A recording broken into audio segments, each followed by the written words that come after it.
So for our next Sunday school lessons, we're going to be doing the book of Daniel. Now this is the lesson book for the CEF lesson book from Daniel. It's got some great information in it.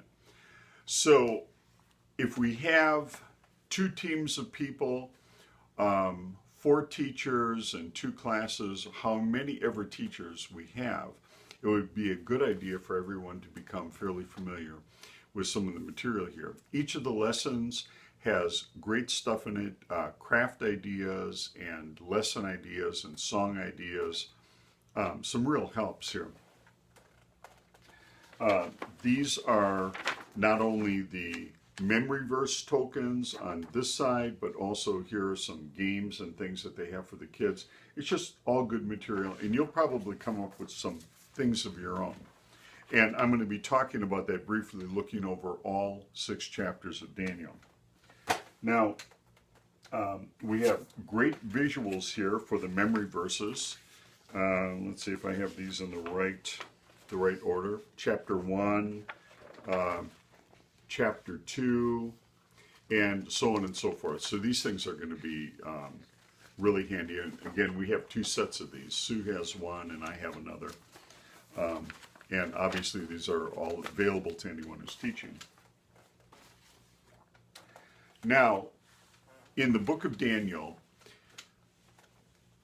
the thing to remember is that this is a very missionary story. And I say missionary in the fact that God is going to do something in Daniel that he's done in no other books of the Bible in this particular way.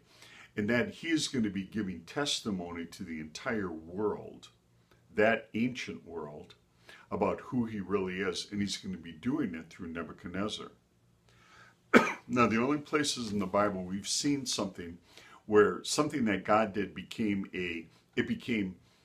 the news in every other country was when God took Israel out of Egypt. That naturally became news all around the world because Egypt was the power at that time. And suddenly they were decimated and people would want to know why. And it was because of that event. And then having the children of Israel live out in the wilderness for 40 years, 6+ million people, that would be big news. Another event of this caliber was when the Assyrians came before Jerusalem, and Assyria was the aspiring power, and suddenly they knocked on the wrong door and overnight lost 185,000 soldiers, which reduced them and caused them to hunker down at home a little bit and not be the threat they were. As a result of that, the Babylonians actually came bearing gifts for Hezekiah. Now, what happens in the book of Daniel is something just amazing. And so I'm just going to kind of talk through chapters 1 through 6. God is going to be saving the people of Israel through Daniel and his buddies. And the way he's going to do that is he's going to preserve Israel as a nation, even in exile in Babylon. Usually when a group of people went into exile, they had to adopt the language of their host country. They lost their identity as a people. They lost their customs. They just blended in. They never came back. You never hear of the Edomites after the Babylonian captivity. You never hear of the Moabites or the Ammonites or the Philistines for that much. But Israel came back. How in the world did God preserve them? Into the Persian Empire. So we're talking about the Babylonian Empire and the Persian Empire. How in the world did the Jews come back? And they came back stronger than when they left. And that is going to be something that God is doing among the nations, but it's focused on Daniel and his 3 friends. So when we go to chapter 1, one of the things that you'll be wanting to talk about is the fact that these boys were taken away from home, and they were taken on a long, incredible journey. This would be a good activity if you have room to take the kids around the building. We're meeting at the Hampton Inn. We could take the kids. Always do this in 2s, though. You need 2 adults to do this, just to corral the kids and make sure that everything remains safe. But it would be, you could tell part of the story and then say, boys and girls, they had to go on this long journey. And I bet they were sad because they were not going to see their moms or dads anymore or anything. Well, let's pack up and go on a long journey. This will give us an idea of how long it was. Well, yeah, around the Hampton Inn or around your auditorium or outside the building, whatever it may be. It's a good activity and kind of breaks up the hour for the kids. And if you have a long-winded preacher, it takes some other time. So here the boys are now. Of course, I would notice this. They are wearing the Awana colors. They really are. There's yellow, blue, green, and red. Daniel looks like my Uncle Nick, and he's the guy wearing red. And so we'll color code them. I don't know who the other three guys are, Shadrach, Meshach, and Abednego, which one's blue and which one's green and which one's yellow. You can make that up as you go. So they get taken away from home. When you come back in with the kids, I don't know exactly what's being depicted here, but they had to change their names. How would the boys and girls like that if we changed their names? Instead of calling you Joshua, we're going to call you Jimbo or something like that. You can give them redneck names or hick names, whatever you want to do. But that would just be another thing that you could do with the kids. Trying to make it strange for them. What's your favorite food? Well, they don't have that here anymore. You know what they have? They have cow's ear on a stick, and they make you eat it. Well, anyway, the boys didn't want to eat it. So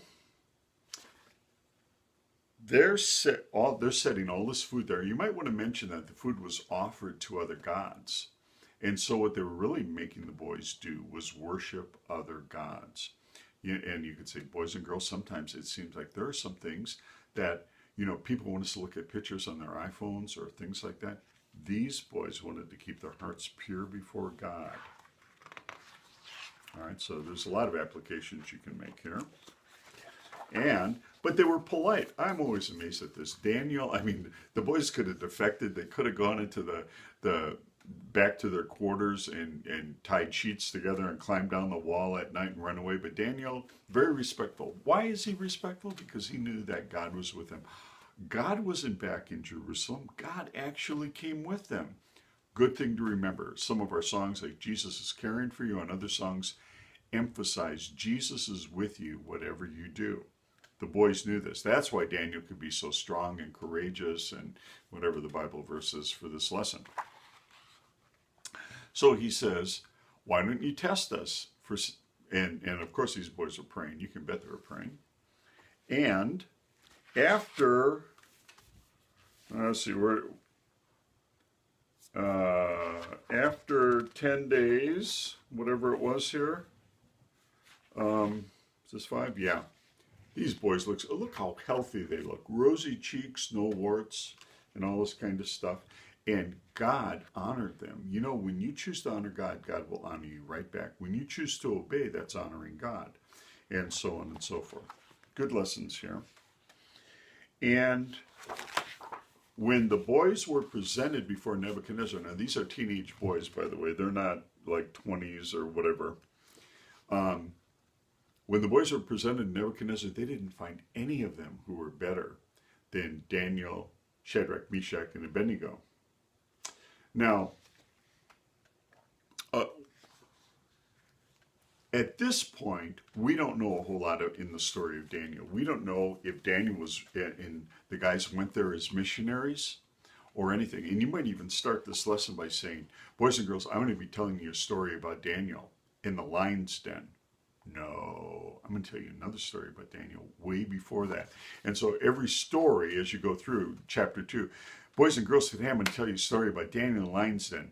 No, I'm going to tell you. So by the time you get to chapter 6, finally, Daniel in the lion's den.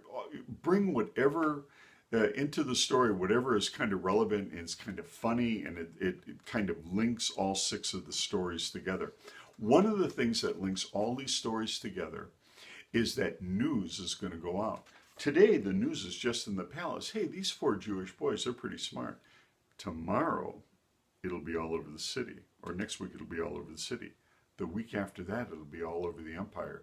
And then in chapter 4, it's all over the world.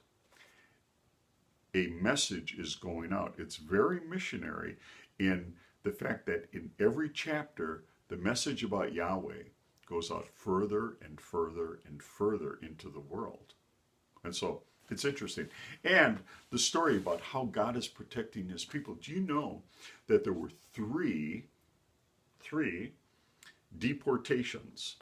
And Daniel and his buddies were taken in the first deportation. That means that before the main bulk of the people came, Daniel was already known to the king. That was nice. And when we get to chapter 2, we're going to see that before the main deportation of the people, Daniel, Shadrach, Meshach, and Abednego were given high governmental positions. So, chapter 2, Nebuchadnezzar has an awful bad dream. And where do you go when you're in trouble? When you have things that bother you and all that? Well, Nebuchadnezzar didn't go to church. He didn't go to God. And he was looking for other help. And so he went to his magicians. And they came and they said, King, tell us what your dream is. And he said, not so fast, because you're going to just tell me a bunch of baloney. You know what? If you know what my dream is, you tell it to me.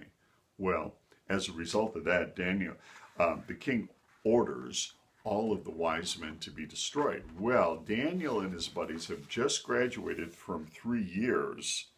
Oh, this is the king being mad. Look, he's holding up his fist like he's going to duke it out with them.